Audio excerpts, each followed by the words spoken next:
नमस्कार मंडळी, मी मुग्धा गोडबोले वाचन व्रताच्या पुढच्या भागात पुन्हा एकदा तुम्हा सगळ्यांचं मनपूर्वक स्वागत करते. आज मी जे पुस्तक घेऊन बसले आहे त्याचं नाव आहे अकस्मात होणार होऊनी जाते, खऱ्याखुऱ्या पॉपॉय आणि ऑलिव्हचे हटके अनुभव. प्रसाद आणि शुभदा गोडबोले याचे प्रकाशकही आहेत स्वतः प्रसाद गोडबोले. हे पुस्तक काय आहे मी तुम्हाला पटकन सांगते. हे पुस्तक तुम्हाला दाही दिशांना घेऊन जातं. समुद्रावर, आकाशात आणि जमिनीवर या दर्यावर्दी दुक्कलीच्या अनुभव विश्वात सर्व भावछटा आहेत. भीती, कौतुक, आश्चर्य, दुःख, विनोद आणि वेडपटपणा देखील. तुमच्या लक्षात आलंच असेल, दर्यावर्दी दुक्कल आहे ही, आणि त्यांनी बोटीवरच्या त्यांच्या अनुभवावर आधारित हे पुस्तक लिहिलं आहे. अकस्मात होणार होऊनी जाते. यातला एक लेख मी वाचते आहे. त्यांनी सुरुवातीलाच असं सांगितलं आहे की प्रसाद गोडबोले पेशानी मरीन इंजिनियर म्हणजे नाविक अभियंता आहेत. 36 वर्ष वेगवेगळ्या प्रकारच्या बोटींवर जगभर भ्रमंती केल्यानंतर त्यांनी बोट सोडली आणि आयुष्यभर मिळालेला अनुभव आणि ज्ञान पुढच्या पिढीला द्यावं अशा इच्छेने त्यांनी समुद्र इन्स्टिट्यूट ऑफ मॅरिटाईम स्टडीज या कॉलेजमध्ये प्रोफेसरी सुरू केली. ते अजूनही करत आहेत. सौ शुभदा गोडबोले आणि त्यांची कन्या पुनव कित्येक वर्ष प्रसाद बरोबर जगभर भटकल्या. आता त्यांची कन्या कॅप्टन पुनव एअर इंडियामध्ये सिनियर कमांडर आहे. ती महाराष्ट्रातल्या कमी वयात पायलट झालेल्या मुलींपैकी एक आहे. ही फार कौतुकास्पद गोष्ट आहे. प्रस्तावनेत त्यांनी असं म्हटलंय की दर्यावर्दी अतिशय नशीबवान असतात. भूवासियांना हे पटत नाही, पण त्यात आश्चर्य वाटण्यासारखं काहीच नाही. कित्येक दर्यावर्दींनाच हे अजून लक्षात आलेलं नाही, तर बाकीच्यांची काय कथा. तर यातला पहिला लेख मी वाचते. फार अद्भुत अशी ही कहाणी आहे. अकस्मात होणार होऊनी जाते. 12 डिसेंबर 1988 आमची बोट जग विवेक हजारो टन गहू घेऊन व्हॅन्कुव्हर म्हणजे कॅनडाहून सिंगापूर मार्गे भारताकडे येत होती. जगातल्या सगळ्यात मोठ्या पॅसिफिक महासागराच्या मधोमध आम्ही होतो. अमेरिकेच्या हवाई बेटांपासून 200 मैल दूर शांत समुद्र, निरभ्र आकाश. बोटीवरच्या आयुष्याची मजा काही औरच. जेव्हा वातावरण शांत असतं तेव्हा अंधार पडल्यावर डेकवर आराम खुर्ची टाकून आकाशाकडे पाहत पहुडणं म्हणजे पर्वणीच. राजा महाराजांच्या देखील नशिबात नाही अशी स्वच्छ हवा आणि नीरव शांतता. बोट तिच्या अफाट ताकदीच्या इंजिनच्या जोरावर अविरत पाणी कापत पुढे पुढे जात असते. त्यामुळे तयार झालेल्या लाटांचा हळूवार आवाज येत असतो. बस गडद अंधार आणि वर आकाशाकडे पाहिलं की अशक्य घनदाट तारे. मी मुंबईला वाढलो असल्यामुळे इतके तारे आणि अशी शांतता कधीच अनुभवली नव्हती. मी जेव्हा बोटीवर नवीन होतो तेव्हा मला याचं जितकं अप्रूप वाटायचं तितकंच आज 30 वर्षांनी देखील वाटतं. डोक्यात फिलॉसॉफिकल विचार येऊ लागतात. हे जे तारे मला दिसतायत तो प्रकाश कोट्यावधी वर्षांपूर्वी तिथून निघाला आहे. महाप्रचंड आकाराचं हे विश्व, त्यात कसपटा समान एक पृथ्वी, त्यावरच एक कणमात्र जीव आपण. नगण्य हा शब्द देखील कौतुकाचा वाटावा इतकं छोटं आपलं या विश्वातलं स्थान. मात्र आपला मान अपमान, आवडी निवडी, यश अपयश यातच आपण किती गुंतलेले असतो नाही. जॉन रस्किननं म्हटलंच आहे, a man all wrapped up in himself makes a very small package. असो, काही महिन्यांपूर्वीच आमच्या कंपनीने ही बोट तिच्या आधीच्या ग्रीक मालकाकडून विकत घेतली होती. ग्रीक बोटींची रचना बाकीच्या बोटींपेक्षा त्या काळी वेगळी असायची. बोटीवरचा सगळ्यात वरचा डेक म्हणजे ब्रिज. ब्रिज म्हणजे जिथून बोट चालवतात ती जागा. जगभरच्या बोटींवर कॅप्टन आणि चीफ इंजिनियरच्या केबिन्स ब्रिजच्या खालच्या डेकवर असतात. कॅप्टनची उजवीकडे, चीफ इंजिनियरची डावीकडे. ग्रीक बोटींवर मात्र चीफ इंजिनियर ऐवजी रेडिओ ऑफिसरची केबिन असायची. कॅप्टनच्या खाली चीफ ऑफिसरची, रेडिओ ऑफिसरच्या खाली चीफ इंजिनियरची. या फरकाचं व्यवस्थित कारण ग्रीक नाविकही सांगू शकत नाहीत. मी चीफ इंजिनियर, माझ्या केबिनमध्येच माझं ऑफिस होतं. सकाळच्या वेळेस मी काही काम करत बसलो होतो. 10 वाजले होते आणि इतक्यात धाड असा अतिप्रचंड स्फोट झाला. काना शेजारीच दिवाळीचा सुतळी बॉम्ब फुटावा एवढा आवाज. इतका मोठा आवाज मी आयुष्यात त्यापूर्वी आणि त्यानंतर कधीही ऐकलेला नाही. मी ताडकन उभा राहिलो आणि माझ्या धक्क्याने खुर्ची मागे कोलमडली, पण आवाजच आला नाही मला. कानात कू व्हायला लागलं होतं. मला वाटलं मी बहिरा झालो. नक्की इंजिन रूममध्ये स्फोट झालाय. माझ्या पोटात गचकन गोळा आला. बोटीची इंजिन रूम मुख्यतः पाण्याखाली असते आणि सर्व बाजूंनी बंदिस्त असते. जर इतक्या उंच माझ्या केबिनमध्ये एवढा दणका आला तर प्रत्यक्ष इंजिन रूममध्ये काय भयानक परिस्थिती असेल. माझा सगळा स्टाफ तिथेच तर काम करत होता. ते तर सगळे जागच्या जागीच. नको, तो विचारच नको. मी धावत सुटलो. इंजिन रूमच्या भिंती आणि दरवाजे स्टीलचे असतात. माझी अपेक्षा अशी की मी इंजिन रूमचा दरवाजा उघडीन तेव्हा धुराचे लोट आणि ज्वाळा मला दिसणार. दरवाजाला हात लावून अंदाज घेतला. आश्चर्य म्हणजे अजिबात गरम नव्हता. काळजीपूर्वक उघडला. धूर नाही, आग नाही. इंजिन नेहमीच्याच दादरा तालात धधक धधक धधक धधक व्यवस्थित चालू होतं. म्हणजे मी बहिरा झालो नव्हतो तर. इंजिन स्टाफची पळापळ चालली होती पण काहीच आउट ऑफ प्लेस दिसत नव्हतं. इतक्यात सेकंड इंजिनियरनी मला पाहिलं आणि सर्व काही ठीक आहे अशी खूण केली. माझी चूक माझ्या लक्षात आली. स्फोट ऐकल्यावर मी पूर्वग्रहच करून घेतला होता की इंजिनमध्ये स्फोट झाला असणार, कारण तेव्हा बोटीवर दुसरी काही मशिनरी चालू नव्हती. प्रत्यक्षात मात्र आवाज माझ्या डोक्यावरून आला होता. उलटा वळून वरच्या दिशेने मी धावत सुटलो. माझ्या डेकवर पोचलो तेव्हा कानावर एक अमानुष असा आवाज आला. ती हाक नव्हती, किंचाळीही नव्हती, हंबरडा होता तो. आ! मी कॅप्टनच्या डेकवर पोचलो तर सॉ मिलमध्ये जसा लाकडाच्या भुश्याचा दर्प येतो तसा आला. समोरच आमचा स्टुअर्ड पुतळ्यासारखा उभा, तोंडाचा आ वासलेला, भीतीने थिजलेला, रेडिओ रूमकडे एकटक पाहत होता. त्याच क्षणी आमचा रेडिओ ऑफिसर जोसेफ रेडिओ रूममधून भेलकांडत बाहेर पडला. उजव्या हातांनी त्यांनी पोट घट्ट धरलेलं, डावा हात लुळा, पोटातून बदा बदा रक्त वाहत होतं. त्या रक्तानी पॅन्टचा वरचा अर्धा भाग ओला चिंब, चेहऱ्याच्या डाव्या भागावर असंख्य छोट्या छोट्या जखमा. संपूर्ण निर्व्यसनी आणि रोज भरपूर व्यायाम करणाऱ्या जोसेफची शरीरयष्टी बळकट, त्याचं मनगट माझ्या दुप्पट आकाराचं, त्याच्या डाव्या मनगटात आरपार भोक पडलेलं. स्फोट झाला की आग अपरिहार्यच. जो जो हाक मारत मी त्याचे खांदे धरले पण तो मला आवरत नव्हता. मी स्टुवर्डला सांगितलं, याला बाहेर झोपव आणि कॅप्टनला ब्रिजवरून लगेच बोलाव, मी आगीचं पाहतो. आधुनिक बोटींना बुडण्यापेक्षा जास्त धोका असतो तो आगीचा. कमीत कमी जागेत जास्तीत जास्त मशिनरी आणि इक्विपमेंट ठासून भरलेली असते. शिवाय बोटीवर MSCB आपणच, म्युन्सिपाल्टी आपणच, डॉक्टर आपणच, फायर ब्रिगेड सुद्धा आपणच. आग विझवण्यासाठी फायर एक्सटिंग्विशर उचलला आणि रेडिओ रूममध्ये डोकावलो. आग नाही, धूर नाही, जळल्याचा वास नाही, काहीच नाही. जोसेफची खुर्ची नाही, रेडिओ इक्विपमेंटची तोडमोड झालेली. असं कसं? दुसरी आश्चर्याची गोष्ट म्हणजे स्फोट होऊन निदान मिनिटभर तरी झालंच होतं. आतापर्यंत इथे खूप जण जमायला हवे होते, मी एकटाच कसा? अशा अतर्क्य आणि हिरोगिरीच्या गोष्टी फक्त स्वप्नातच होतात. हे स्वप्न तर नसेल? हो, बहुधा स्वप्नच आहे. मला हायसं वाटलं. परत बाहेर आलो. जोसेफ आणि स्टुअर्ट दिसले नाहीत पण जमिनीवर भरपूर रक्त होतं. खाली बघून मी त्याला हात लावून बघितला तर खरंच रक्त होतं. डॅम! अलार्मच्या घंटा आणि भोंगा वाजायला लागला. म्हणजे कॅप्टनला बातमी समजली होती. मी परत रेडिओ रूममध्ये शिरलो. रेडिओ रूमला एक खिडकी होती. बोटीवरच्या भिंती स्टीलच्या, खिडक्या छोट्या आणि भक्कम असतात. त्यांना पोर्ट होल असं म्हणतात. स्टीलच्या भिंती वाईट दिसतात म्हणून त्यांना आतून लाकडी पॅनलिंग केलेलं असतं. या पोर्ट होलच्या शेजारी भिंतीला 1.5 फूट व्यासाचं भोक पडलेलं होतं. सर्व रेडिओ सामुग्रीचा चक्काचूर होऊन जमिनीवर सडा पडला होता. फाईल्सचं कपाटही कोसळलं होतं. त्यातल्या कागदांचे बारीक बारीक तुकडे आणि पॅनलिंगच्या लाकडाचा भुगा होऊन त्यांनी या रेडिओ सामुग्रीच्या सड्याला स्नोफॉल झाल्याप्रमाणे आच्छादून टाकलं होतं. 8-10 वायर्स छतापासून सापांसारख्या लोंबकाळत होत्या. त्या काळात कम्प्युटर्स बोटीवर फारसे दिसायचे नाहीत. आमच्या बोटीवरचा पहिला कम्प्युटर आम्ही नुकताच व्हॅन्कुव्हरला विकत घेतला होता. त्याची स्थापना अर्थातच रेडिओ रूममध्ये झाली होती.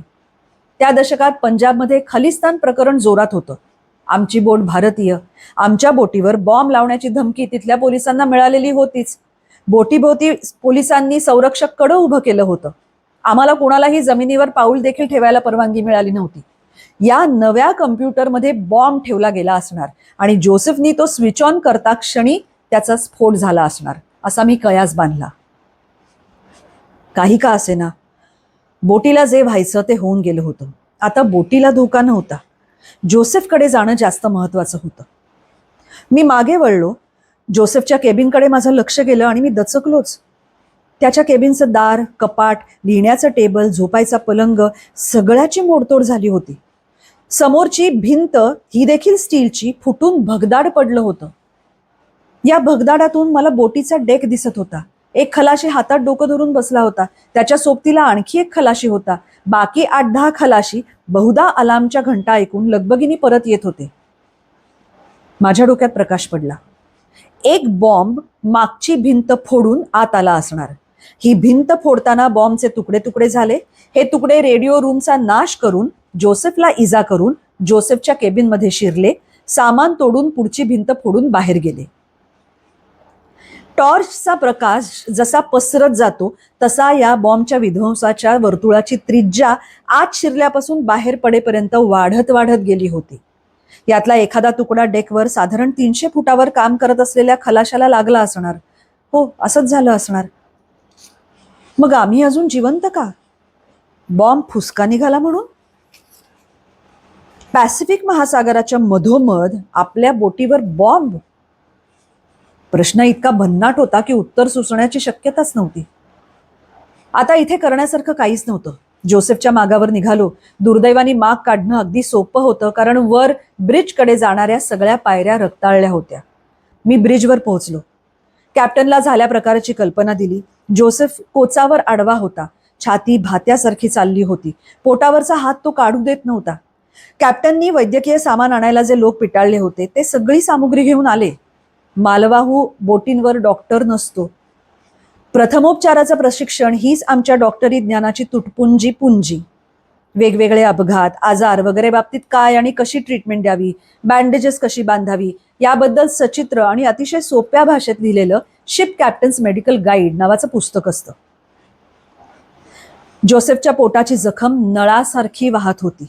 बँडेज आणि घट्ट पट्टे लावून रक्तस्राव थोपवण्याचा आम्ही प्रयत्न सुरू केला. डाव्या हाताला टुनिके लावलं. हातातला रक्तस्राव लगेचच आटोक्यात आला. थोड्या वेळाने पोटाचा सुद्धा. चेहऱ्यावरच्या जखमा भेसूर दिसत होत्या, पण त्या धोक्याच्या नव्हत्या. सुदैवाने डोळेही वाचले होते. आपण सोन्याची पूजा करतो, पण खरं तर रक्ता एवढं मौल्यवान दुसरं काहीही नाही. जोसेफ रेस्टलेस होता, पण जसजसा वेळ जायला लागला तसा त्याचा चेहरा निस्तेज व्हायला लागला.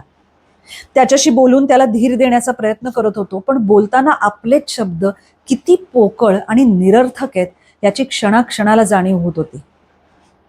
बोटीवरची बाहेरच्या जगाशी संपर्क साधण्याची मुख्य सगळी साधनं नष्ट झाली होती. संकट काळात बोट सोडून जाण्यासाठी ज्या लाईफ बोट्स असतात त्यात देखील एक एक रेडिओ असतो, पण त्या काळी हे रेडिओ देखील रेडिओ रूममध्ये ठेवण्याची प्रथा होती. ते देखील खलास झाले होते. ब्रिजवर एक VHF म्हणजे व्हेरी हाय फ्रिक्वेन्सी रेडिओ होता. तो वापरून कॅप्टन संपर्काचा अविरत प्रयत्न करत होता. अमेरिकन नौदलाला बोलवत होता. आम्हाला रडारवर कित्येक बोटी दिसत होत्या, म्हणजे त्यांना आमचं ट्रान्समिशन नक्कीच ऐकू जात होतं. तरीही उत्तर येत नव्हतं. संकटात असलेल्या बोटीच्या हाकेला दुसऱ्या बोटीनं ऐकू येऊनही उत्तर दिलं नाही असं कधीच, अजिबात कधीच होत नाही. मग आजच असं का? कॅप्टन पुन्हा पुन्हा अमेरिकन नौदलाला बोलवतोय हे मला ऐकू येत होतं, पण त्यांनाच का हे तेव्हा माहीत नव्हतं. पण आणीबाणीची वेळ आपापलं काम चोख करण्याची असते, चांभार चौकशांची नव्हे. आम्ही वेगवेगळ्या पद्धतीने जखम घट्ट बांधून जोसेफच्या पोटाचा बाह्य रक्तस्राव थांबवला खरा, पण आंतरिक रक्तस्राव चालूच राहिला असणार. जोसेफ हळूहळू क्षीण होत चालला होता.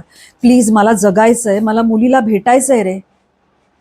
त्याच्या शब्दांनी काळजावर खरकन करवतच चालवली होती. आपल्या समक्ष आपला मित्र हळूहळू बुडतोय, आपली मदत मागतोय आणि आपण काहीच करू शकत नाही. स्वतःची आणि स्वतःच्या असहाय्यतेची किळस आली. त्याला पोकळ धीर देणं सुरूच होतं. हे बघ, सुदैवाने तुझं ब्लीडिंग थांबलंय. आपण बोट होनोलुलूच्या दिशेने वळवलीये. तिथे पोहोचूच. तुझे कपडे आणि टूथब्रश घेऊन मी तुझ्याबरोबर हॉस्पिटलमध्ये येतो आणि हो, पत्र लिहायला कागद पेनही घेतो. त्याला 3 वर्षांची मुलगी होती. सगळ्यांचंच आपापल्या बायको मुलांवर प्रेम असतं, पण याचं खासच होतं. तो न चुकता बायकोला रोज एक पत्र लिहायचा. प्रत्येक पत्रात मुलीकरता चित्र काढायचा. बोट बंदराला पोहोचली की 20-25 पत्र एकदम पाठवायचा.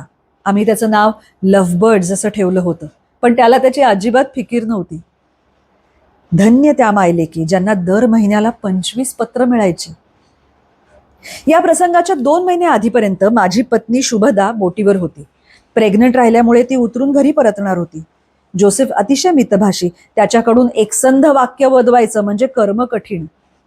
पण त्या काळात तो शुभदाला बाळाची काळजी कशी घेतात, त्यात बापाची भूमिका काय असते, मुलांचे लहान मोठे आजार, त्यामुळे होणारी जागरणं, त्या त्रासाबरोबरच आनंद कसा असतो वगैरेचं भरपूर वर्णन करायचं. हिला देखील ते ऐकायला आवडायचं. याच्याही आधी 4 वर्ष आम्ही तिघं म्हणजे मी, शुभदा आणि जोसेफ दुसऱ्या एका बोटीवर एकत्र होतो. तेव्हा आमचं नुकतंच लग्न झालं होतं. जोसेफचं लग्न होऊन 2 वर्ष झाली होती. तेव्हा त्यानं आम्हाला आमच्या दृष्टीने अविश्वसनीय अशी आणखी एक गोष्ट सांगितली होती. त्याचा उल्लेख या पुस्तकात पुढे होईलच. आमच्या डोळ्यासमोर या सगळ्या आठवणींचा चित्रपट होता. माझ्या आतड्याला पीळ पडला. आता त्याला आम्ही बोललेलं काही कळत नव्हतं. पाणी पाहिजे का असं विचारल्यावर त्यांनी उत्तरही दिलं नाही. अरे मूर्खा, त्याला पाणी नकोय, प्राण हवेत, प्राण. देऊ शकशील? गणेश चतुर्थीला पितांबर नेसून लुटूपुटूची प्राणप्रतिष्ठा करतोस आणि स्वतःला धन्य समजतोस. आत्ता त्याची खरी जरूर आहे. येईल करता?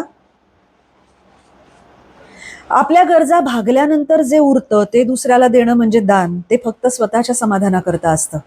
दुसऱ्याला ज्याची नितांत जरूर आहे ते काहीही करून त्या क्षणी त्याला मिळवून देणं ही खरी मदत. करू शकशील?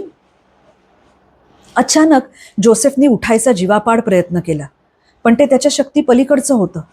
तेवढ्याशा हालचालींनी पुन्हा रक्तस्राव सुरू झाला.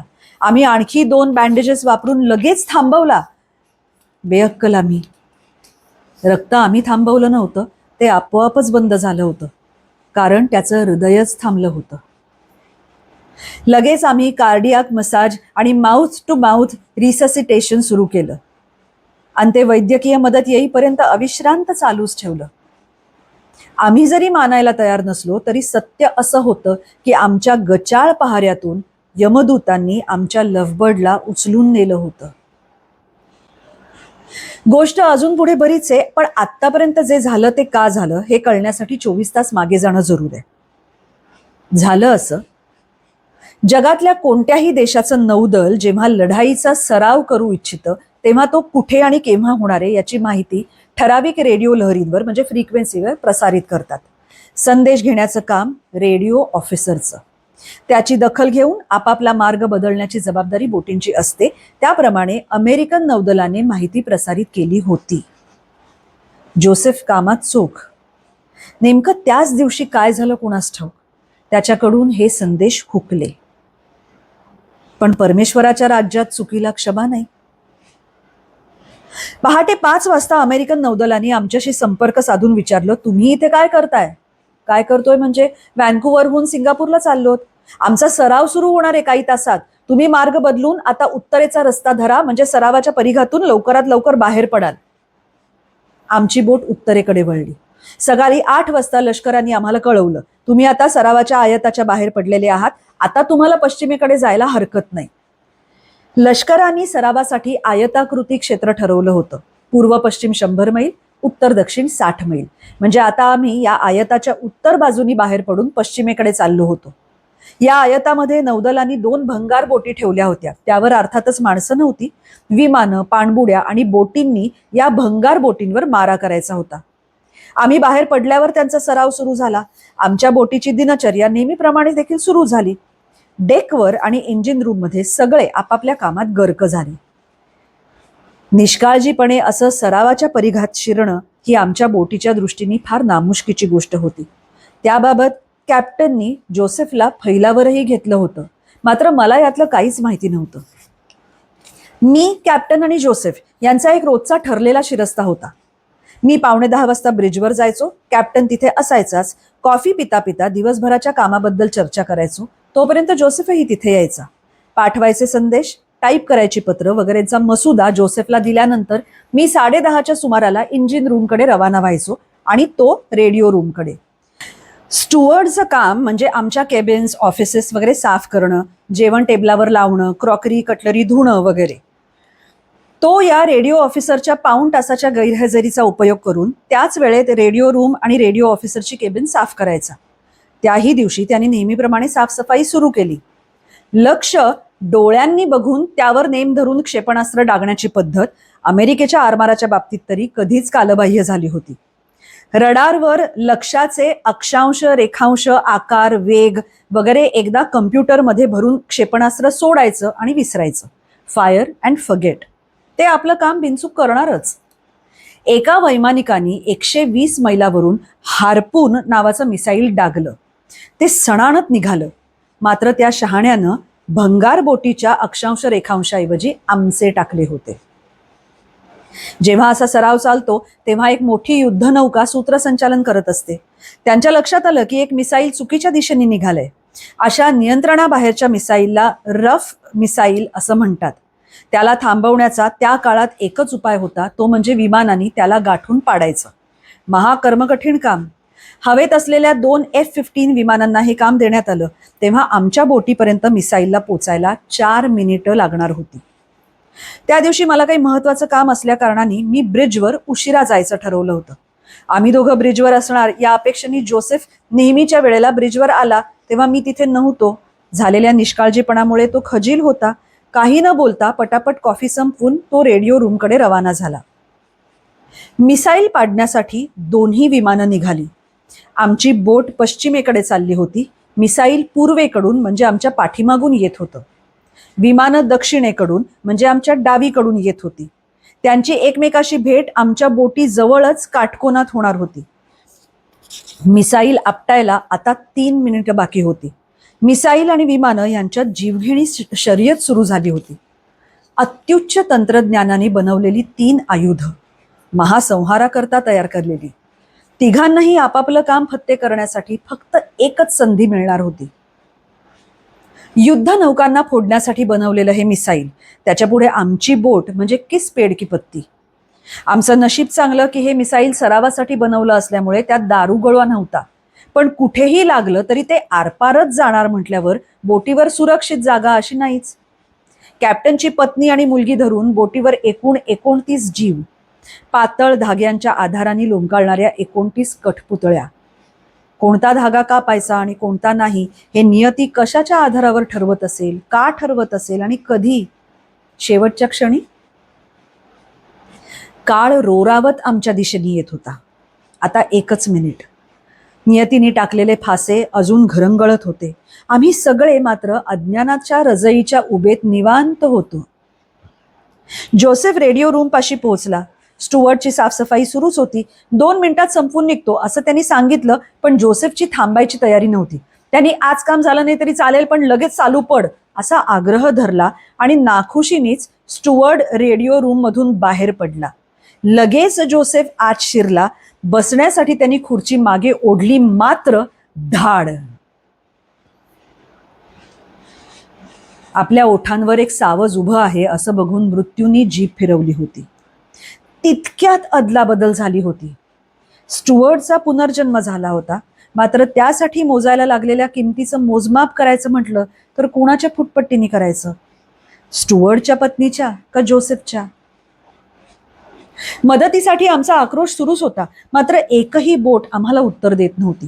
जणू सगळ्यांनी आपापले रेडिओ बंदच करून ठेवले होते. याचं कारण आम्हाला काही दिवसांनी होनोलुलूच्या वर्तमानपत्रांमधून कळलं. अमेरिकन रणनीतीमधला तो एक भाग आहे. प्रत्येक लढाईचे वेगवेगळे प्लॅन्स केलेले असतात. प्लॅन 1 फसला तर प्लॅन 2, तोही शक्य नसेल तर प्लॅन 3. मात्र पूर्णपणे अनपेक्षित असं काही झालं तर सर्वांनी मौन म्हणजे रेडिओ सायलेन्स पाळायचं. कमांडर नवीन परिस्थितीला योग्य असा 4था प्लॅन बनवतो आणि साऱ्यांना कळवतो, मग पुढचं पाऊल. आमच्या बाबतीत तसंच झालं होतं. त्यात 20 मिनिटं वाया गेली होती आणि त्याची भीषण किंमत जोसेफला मोजावी लागली होती. अर्ध्या तासांनी आरमाराचं मेडवॉक हेलो म्हणजे मेडिकल इव्हॅक्युएशन हेलिकॉप्टर आमच्या बोटीवर उतरलं. खूपच वैद्यकीय सामुग्री घेऊन ते आले होते. त्यांनी उपचार सुरू केले. इलेक्ट्रिक शॉक देऊन हृदय सुरू करण्याचा प्रयत्न केला.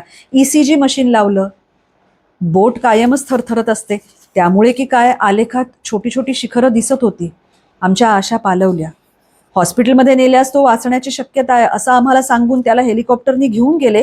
मात्र त्याच्याबरोबर आमच्यापैकी कोणालाही घेऊन जाण्यास नकार दिला.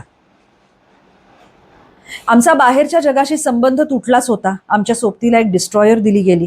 आम्ही होनोलुलू बंदराच्या दिशेने निघालो. अमेरिकन नौदलांनी भर समुद्रात इन इंटरनॅशनल वॉटर्स भारतीय बोटीवर चुकून बॉम्ब टाकला म्हणजे आता राजकीय प्रश्न निर्माण होणारच. त्यामुळे आम्ही पाठवलेले संदेश डिस्ट्रॉयर करवी वॉशिंग्टन, तिथून नवी दिल्ली, तिथून आमच्या कंपनीत पोहोचायचे. उत्तरं देखील तशीच. असा द्राविडी प्राणायाम होता. डॉक्टरांनी त्याला मृत घोषित न केल्यामुळे आणि आम्हाला आशा लावल्यामुळे कॅप्टननी अत्यवस्थ असा निरोप पाठवला, ग्रीव्हियसली इंजर्ड. कंपनीला तो मिळाल्यावर त्यांनी लगोलग तो जखमी झाल्याची बातमी त्याच्या पत्नीला कळवली. मात्र वर्तमानपत्रांना सगळ्या बातम्या इत्यंभूत मिळतात, त्यांचं कामच आहे ते. सकाळी तिनं इंग्रजी पेपर उघडला तर त्यात नावासकट त्याच्या मृत्यूची वार्ता. कल्पना करा त्या बिचारीची काय अवस्था झाली असेल. तिनं लगेच कंपनीला फोन लावला, पण त्यांच्याकडे अजून अत्यवस्थ अशीच माहिती होती. कंपनीकडेच खरी माहिती असणार नाही का? या पेपरवाल्यांना काय काहीतरी सनसनाटीच हवं असतं छापायला. बिचारी.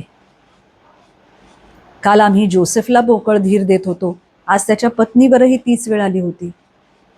ती लगेचच हवाईला येण्याची तीव्र इच्छा साहजिकच होती, पण ही ह्युमन इंटरेस्ट स्टोरी होऊ नये म्हणून काही ना काही कारण काढून अमेरिकन सरकारनं तिला येऊ दिलं नाही.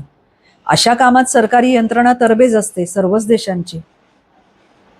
हॉस्पिटलमध्ये डॉक्टर जोसेफसाठी काही करू शकत नव्हते. त्यांनी त्याचं डेथ सर्टिफिकेट बनवून त्याच्या फाईलला ठेवलं. आश्चर्य म्हणजे ही फाईल 2 दिवस कुणालाच सापडेना. आमच्या कंपनीचा एजंट, वकील, मीडिया यांची धडपड चालू होती, पण नौदल चुपचाप. त्यामुळे 2 दिवस त्या बिचारीला किती तणाव आणि खोटी आशा, किती क्रूर खेळ आहे हा. आम्हाला होनोलुलूला पोहोचायला 18 तास लागणार होते. त्यात एक वेगळंच नाट्य. जेवणाची इच्छा कुणालाच नव्हती. दुपारी 2च्या सुमाराला स्टुअर्ड आढ्याकडे पाहत आपल्या बिछाण्यावर आडवा झाला. संध्याकाळी 8 वाजता कुणाच्या तरी लक्षात आलं की तो अजिबात हललेला नाही. त्याचे डोळे उघडे पण निर्विकार, काहीच हालचाल नाही. हाका मारल्या, गदागदा हलवलं, चिमटे काढले, गुदगुल्या केल्या, ढिम्म. श्वासोश्वास, पल्स, ब्लड प्रेशर सगळं व्यवस्थित. पण आता आम्हाला काळजी नव्हती. आमच्याबरोबरच एक डिस्ट्रॉयर होती ना. लगेच त्यांच्याशी संपर्क साधून डॉक्टरला बोलावणं धाडलं. अहो आश्चर्यम, त्यांनी डॉक्टर पाठवण्याचं साफ नाकारलं. काही झालं तर आम्ही तर पुन्हा संपर्क करा. ते लघवी देखील होत नाहीये, नाहीतरी तो पाणी पित नाहीये, काही होणार नाही, काळजी करू नका. थंडी नको म्हणून त्याच्या केबिनचं एअर कंडिशनिंग बंद करून टाकलं. 2-2 तासांच्या ड्युट्या लावल्या. सारखं त्याच्याशी कोणीतरी बोलत राहण्याची व्यवस्था केली. मी झोपलो. रात्री मी दचकून जागा झालो. घामाने ओलाचिंब झालो होतो. मी संभ्रमात पडलो. आपल्याला क्षेपणास्त्र खरोखरच लागलं का ते एक वाईट स्वप्न होतं? स्वप्नच असेल. मी बिछाण्यात आहे ना, मग दुसरं काय असणार? मनात आलं, तुझ्याविषयी इतकं घाणेरडं स्वप्न पाहिलं मी, ही गोष्ट जोसेफला सांगणं योग्य होणार नाही. शहानिशा करायला केबिनमधून बाहेर आलो तसा सॉ मिलचा दर्प अजून येत होता. वर त्याच्या केबिनमध्ये गेलो. मृत्यूचा नंगानाद झालेलं स्टेज तसंच अस्ताव्यस्त पसरलेलं होतं. मनात विचार आला, मी नेहमीप्रमाणे ब्रिजवर जायला हवं होतं. जोसेफ नक्कीच वाचला असता. पण मग स्टुअर्ड, याच्याऐवजी तो असा पक्षपात करायचा मला काय अधिकार? त्यांच्यापैकी एक माझा मित्र होता म्हणून. जोसेफकडून संदेश हुकले हे खरं, पण त्याची चूक इतकी मोठी होती का की त्यासाठी देहदंडाची शिक्षा त्याला व्हावी? हा कसला न्याय? का हा वरकरणी कठोर वाटणारा पण योग्यच न्याय आहे? मी एक बळी घेणारच असं जर नियतीनं ठरवलं असलं तर हेच योग्य नाही का की ज्याच्या चुकीमुळे ही परिस्थिती निर्माण झाली त्यानंच ती किंमत चुकती करावी? मी तिथेच खाली बसलो आणि ढसाढसा रडलो. दुसऱ्या दिवशी होनोलुलूला पोहोचताच डोक्यावर न्यूज चॅनल्सची हेलिकॉप्टर्स. बंदरात दाखल झालो तर न्यूज चॅनल्सच्या ट्रक्सची गर्दी. मिलिटरी पोलिसांचा पहारा बोटीभोवती लागला. न्यूजवाल्यांना बोटीवर यायला परवानगी नव्हती. स्टुअर्डसाठी एक रुग्णवाहिका देखील आली होती. आम्हाला हायसं वाटलं. स्टुअर्डची अवस्था मात्र अजून जैसे तेच होती. मात्र आता त्याचे डोळे हालचाल टिपत होते. शिपिंग कंपन्यांना प्रत्येक बंदरात आपलं ऑफिस ठेवणं शक्यच नसतं. ज्या ज्या बंदरात बोट जाते तिथे एक एजंट नेमावा लागतो. झाल्या प्रकारामुळे वकीलही नेमावा लागला होता. त्याप्रमाणे नेमलेले एजंट, वकील, नौदलाचे अधिकारी सगळी मंडळी बोटीवर आली. त्याबरोबर रुग्णवाहिकेतली नर्सही आली. तिनं पेशंटला तपासलं आणि एक कागद पुढे केला. मी स्वेच्छेने हॉस्पिटलात जायला तयार आहे वगैरे वगैरे. स्टुअर्डनं त्यावर सही करण्याचा प्रश्नच नव्हता. कॅप्टन त्यावर सही करू लागताच तिने ऑब्जेक्शन मिलॉर्डचा आडता घातला. नियमांप्रमाणे जर पेशंट बेशुद्ध असेल तरच स्थानिक पालक त्यावर सही करू शकतो. हा बेशुद्ध नाही आणि सही देखील करत नाही. मी याला घेऊन जाऊ शकत नाही. अनपेक्षित धक्क्यांची मालिका काही संपत नव्हती. आमचा एजंटही काही करायला तयार दिसेना. ती निघून जायला लागली. कॅप्टननी चीफ ऑफिसरला सांगितलं, मी हेड ऑफिसरला फोन लावतो, तोपर्यंत तू काहीही करून हिला अडवून ठेव. चीफ ऑफिसर हरवून नरी. तो धावतच ॲम्ब्युलन्सकडे गेला. पेशंटच्या ऐवजी आपणच आत पडावं असं त्याचं ठरलं होतं. तिथे पोचल्यावर त्याच्या लक्षात आलं की ड्रायव्हर जागेवर नाही आणि किल्ली इग्निशनमध्येच आहे. लगेच त्याने ती काढून घेतली. आसपास न्यूज चॅनलचे 10 ट्रक्स होते. दृश्य 10 वेगवेगळ्या कॅमेऱ्यांनी टिपलं आणि लगेच प्रसारितही व्हायला लागलं. नर्सबाई खरं तर वकीलच व्हायच्या. त्यांनी अगम्य वकिली भाषेत आकांत मांडला. अनलॉफुल डिटेन्शन एवढेच शब्द मला कळले. माझ्या दृष्टीने ते स्टुअर्डलाच जास्त चपखल बसत होते. ॲम्ब्युलन्सची किल्ली पासिंग द पार्सलच्या खेळाप्रमाणे मजल दरमजल करत कॅप्टनपर्यंत पोहोचली. मी आणि चीफ ऑफिसर शक्यतोवर शांत स्वरात तिचं मन वळवण्याचा प्रयत्न करत होतो. टीव्ही कॅमेऱ्यांना काय, खाद्यच. एका रेडिओ स्टेशनची बाई आमच्याकडे आली आणि म्हणाली, या गोष्टीचा तुम्हाला नसता त्रास होईल, तुम्ही या ॲम्ब्युलन्सला जाऊ द्या. इथे समाजकारणात चांगलं वजन असलेली एक भारतीय स्त्री आहे, ती तुम्हाला यातून मार्ग काढून देईल. तोपर्यंत कॅप्टन आणि आमचा वकीलही खाली आले होते. रेडिओ स्टेशनच्या बाईंनी सांगितलेल्या या भारतीय बाई 85 वर्षांच्या. त्यांचा नवरा अमेरिकन, हवाईमधलं बडप्रस्थ. त्यांच्या सल्ल्याने आम्ही ॲम्ब्युलन्सला सोडून दिलं. अर्ध्या तासात दुसरी ॲम्ब्युलन्स आली आणि बिनभोभाट स्टुअर्ड हॉस्पिटलकडे रवाना झाला. थोड्याच वेळात 2 लष्करी गाड्या आल्या. नौसेनेचा अधिकारी होता. छाती भरून रंगीबेरंगी मेडल्स. आमचं सांत्वन झालं. आम्ही तुमची बोट दुरुस्त करणारच आहोत, आणखी काही हवं का असं विचारल्यावर आम्ही ताबडतोब आमचे सर्वांचे कुटुंबीय नक्कीच काळजीत असतील त्यामुळे बोटीवर टेलिफोन कनेक्शन्स द्यावीत अशी मागणी केली. मोबाईलच्या आधीचा हा काळ होता ना. हत्तीच्या एवढंच ना असं म्हणून आपल्या बरोबरच्या कमी मेडल्स असणाऱ्याला लगेच 3 फोन लावण्याची आज्ञा देऊन उद्या भेटू असं सांगून तो नाहीसा झाला. पुढे बोट दुरुस्त होऊन बाहेर पडेपर्यंत 12 दिवस आम्ही होनोलुलूला होतो. मेडलिस्ट परत आला नाही आणि फोनही बसवले गेले नाहीत. स्टुअर्डला सायकेट्रिक ट्रीटमेंटची जरूर होती आणि याला फक्त कोकणी आणि हिंदी समजायचं, इंग्रजीचा गंध नाही. शोधाशोध करून एक भारतीय वंशाचा सायकेट्रिस्ट सापडला. पण मग असं कळलं की त्याचे आजोबा भारतातून इथे आले होते. याला स्वतःला हिंदीची तोंडओळख देखील नाही. आहे त्या परिस्थितीत कुठलीही एअरलाईन स्टुअर्डला न्यायला तयार नव्हती. म्हणजे त्यांनी मध्येच उठून दंगा सुरू केला तर. आता क्रिएटिव्ह थिंकिंगची जरूर होती. पूर्वी सर्व स्टुअर्ड्स आणि स्वयंपाक्यांचा एक म्होरका असायचा. त्याला म्हणायचे चीफ स्टुअर्ड. मग असं ठरलं की या म्होरक्याला हॉस्पिटलमध्ये पाठवायचं. डॉक्टर चीफ स्टुअर्डशी इंग्रजीत बोलणार, चीफनी भाषांतर करायचं, उत्तराचंही तसंच करायचं. सकाळी 10 वाजता चीफ स्टुअर्ड इस्पितळात गेला. दुपारी 2 वाजता परतला. आम्ही आल्या आल्या प्रगती विचारल्यावर म्हणाला, साहब ये अमरीकी डॉक्टर ऐसे यांग यांग करके बात करते हैं ना, मुझे तो कुछ समझ में ही नहीं आ रहा था. अरे शहाण्या, मग तू इतका वेळ तिथे काय केलंस? मैं स्टुअर्ड को अलग अलग तरीके से एक ही बात बताता था, तू जल्दी उठ जा नहीं तो तेरी नौकरी चली जाएगी. जब बीवी बच्चों की भूख देखोगे तो तुमको लगेगा तुम ही रेडियो रूम में होते तो अच्छा होता.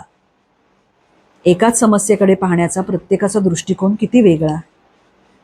शेवटी भारतातून एक डॉक्टर आणि 2 मेल नर्सेस आले. त्याला झोपेचं औषध देऊन मधोमध बसवून घेऊन गेले. पुढे तो पूर्णपणे बरा होऊन परत बोटीवर कामाला लागला. जोसेफचा पार्थिव देह भारताला पाठवण्यात आला. पुढल्या वर्षी अमेरिकन सरकारनं त्याच्या बायकोला आणि मुलीला चांगल्यापैकी नुकसान भरपाई जाहीर केली. अमेरिकन नेव्हीनी आमची बोट दुरुस्त करून दिली आणि आम्ही क्रिसमसच्या दिवशी तिथून रवाना होऊन सिंगापूरला आलो. तिथे एका भारतीय बोटीवरचा स्टाफ भेटला. त्यातला एक जण म्हणाला, तुमचा चीफ इंजिनियर मारला गेला ना? Chief engineer? मी तिथला चीफ इंजिनियर. कोणी सांगितली तुम्हाला ही चुकीची बातमी? मी विचारलं. बातमीत रेडिओ ऑफिसर असं म्हटलं होतं खरं, पण आम्ही बोटीचे फोटो पाहिले ना. चीफ इंजिनियरच्या केबिनमध्ये बॉम्ब लागल्याचं स्वच्छ दिसत होतं. मी काहीच बोललो नाही. दुर्घटना घडून आता 1 महिना होत आला होता. मात्र त्या दिवशीपर्यंत ही बाब माझ्या डोक्यातच आली नव्हती. ती बोट ग्रीस सोडून जगातल्या दुसऱ्या कुठल्याही देशाची असती तर जोसेफच्या जागी माझी केबिन असती. प्रत्येक जण आपापलं नशीब आणि कमनशीब घेऊन येतो हेच खरं. आम्हाला बॉम्ब लागण्याआधी काही मिनिटं जोसेफ कॉफी प्यायला होता. मी त्याला माउथ टू माउथ रेस्पिरेशन देत असताना मला सारखी त्याच्या कॉफीची चव लागत होती. त्याच्या मृत्यूमुळे मला कॉफीमध्ये मृत्यूचा दर्प येऊ लागला. ती किळसवाणी वाटायला लागली. मी कॉफी पिणंच सोडलं. मात्र आपला प्रत्येक निर्णय हा तर्कावरच आधारलेला असला पाहिजे. भावना, पूर्वग्रह, अंधश्रद्धा वगैरेंनी आपण कमकुवत होत जातो. मनाविरुद्ध का होईना, पण कॉफी पिण्याचा शिरस्ता मी पुन्हा सुरू केला. या घटनेच्या 4 वर्षाआधी जेव्हा आम्ही एकाच बोटीवर होतो, तेव्हा जोसेफनं मला आणि शुभदाला सांगितलं होतं की त्याचा हात एका हस्तरेखा तज्ज्ञांनी पाहिला होता. वयाच्या 34व्या वर्षी गंभीर अपघाताची शक्यता होती असं सांगितलं होतं. हे माहीत असून सुद्धा मी लग्न केलं, ही चूकच केली असं तो म्हणायचा. आम्ही त्याला सांगायचो 34व्या वर्षी काही होणार नाही, मग तुला असं वाटेल की त्याचं गणित चुकलं. 35व्या वर्षी झाला तर मग तेव्हाही काही होणार नाही, मग 36व्या, अशी आयुष्यभर तू काळजी करत बसशील. त्यातून तू अबोल लोक आतल्या आत कुडतात आणि मग ब्लड प्रेशर आणि त्याची भावंड हकनाक निर्माण करून ठेवतात. ताकद नेहमी वळलेल्या मुठीत असते, उघड्या हातात नाही. दाखवायचा कशाला कुणाला हात? आमचा दोघांचाही भविष्यवेत्यांवर विश्वास तेव्हाही नव्हता, आताही नाही. मात्र 34व्या वर्षी स्वतःच्या पायांनी चालत जाऊन दुसऱ्या माणसाला अजाणतेपणी धोक्यातून बाहेर ओढून त्याच्या जागी जोसेफ माझ्याच समोर मृत्यूला भेटला, हे मात्र मी कधीही विसरू शकणार नाही. अकस्मात होणारं होऊन जाते, असे खूप अनुभव या पुस्तकात आहेत. आणखी एक गमतीची गोष्ट ते म्हणजे या पुस्तकात ठिकठिकाणी असे QR कोड्स आहेत. म्हणजे पुस्तक वाचताना असं इथे लिहिलंय की सामान्यपणे इथे चीफ इंजिनियरची केबिन असते आणि इथे तुम्ही जर QR कोड स्कॅन केलात तर तुम्हाला बोटीची रचना, एकूण त्या भागाचा नकाशा, अशा बऱ्याच गोष्टी पाहता येतात. मला असं वाटतं की वाचताना त्यामुळे हे जे जग आहे, जे आपल्याला पूर्णपणे अपरिचित आहे, त्याच्यात आपण थोडेसे डोकवून पाहू शकतो. असं हे पुस्तक प्रसाद आणि शुभदा गोडबोले. जरूर वाचा. अकस्मात होणारं होऊन जाते.